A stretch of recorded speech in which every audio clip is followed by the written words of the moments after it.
Преди заспивахме в тишина, сега заспиваме пред екрани.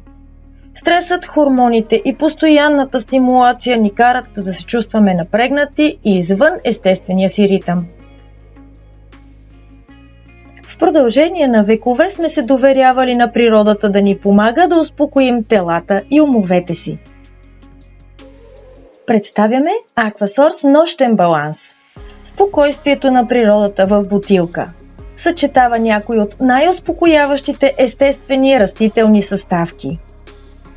Нежна комбинация, която помага да се отпуснем и да се освободим от стреса от деня.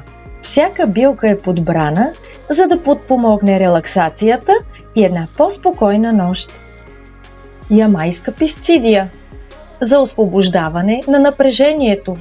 Валериана за успокояване на натовареното съзнание. Лайка за успокояване на сетивата.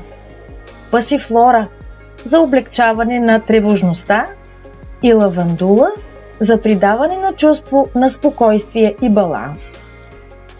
Нощен баланс не е просто продукт, а ритуал, който ви помага да изградите нежен вечерен ритъм. Приемайте от 5 до 10 капки около 30 минути преди лягане. Опитайте се да поддържате постоянни часове за заспиване и събуждане, стаята ви да е прохладна и да намалите времето прекарано пред екрана. Нощен баланс се предлага в лесна за приемане течна форма, без глутен, без ГМО и е сертифициран от The Vegan Society. Да чуем мнението на другите, които вече са открили Aquasource нощен баланс. Започнах да използвам нощен баланс преди 2 седмици.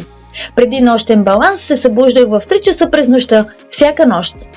Откакто започнах да използвам нощен баланс, имам здрав сън без пробуждания. Толкова съм доволна от приема на новия продукт на Aquasource, че дори се притесних дали ще се събудя, когато бебето заплаче. Здравейте! В ръцете си държа най-новото бижу на Aquasource и много искам да ви споделя моите лични впечатления. Вече се събуждам преди алармата на спана и мога да вляза в ежедневието си с лекота. Aquasource нощен баланс. Защото спокойните дни започват с спокойни нощи.